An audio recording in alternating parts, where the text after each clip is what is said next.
So called YouTube channel ಅಲ್ಲಿ ನೋಡಿದೆ 2 ಬಾರಿ ಮದುವೆ ಆಗಿರೋ ನಟಿಗಳು. ಅದೊಂದು ಡಿಸ್ಕಷನ್.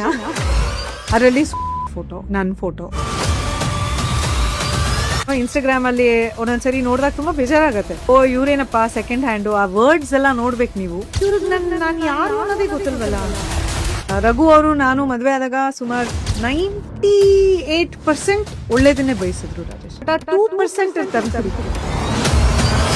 ಇವ್ರದ್ದು 2ನೇ ಮದುವೆ ಅಂತೆ, ಇವ್ರದ್ದು 3ನೇ ಮದುವೆ ಅಂತೆ. ಬಟ್ ನೋವು ತಿಂದಿರೋರ್ಗೆ ಆ ನೋವು ಗೊತ್ತಲ್ವಾ. ಸೆಕೆಂಡ್ ಹ್ಯಾಂಡ್ ಅಂತ ಏನದು ಪದಗಳ ಯೂಸ್ ಮಾಡೋದು.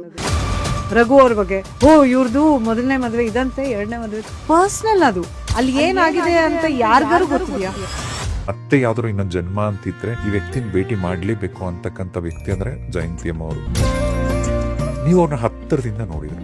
10 years I spent with her. ಇಡೀ ದಿನದಲ್ಲಿ ತುಂಬಾ ಸಮಯ ಒಟ್ಟಿಗೆ ಕಳೀತಾ ಇದ್ವಿ. ತುಂಬಾ ಎನ್ಕರೇಜ್ ಮಾಡಿದ್ರು ನನ್ನನ್ನ. ನಾನ್ ರೆಡಿ ಆಗೊಂಡೆ, ಏನ್ ಹಿಂಗ್ ರೆಡಿ ಆಗಿದ್ಯಾ ಅನ್ಬಿಟ್ಟು ಅವ್ರದೇ ಏನೋ ತೆಗೆದ್ಬಿಟ್ಟು ಹಾಕಿ. ನನ್ನ ಲೈಫ್ ಅಲ್ಲೇ ನಾನು ನಾನ್ ವೆಜ್ ಮಾಡಿರ್ಲಿಲ್ಲ.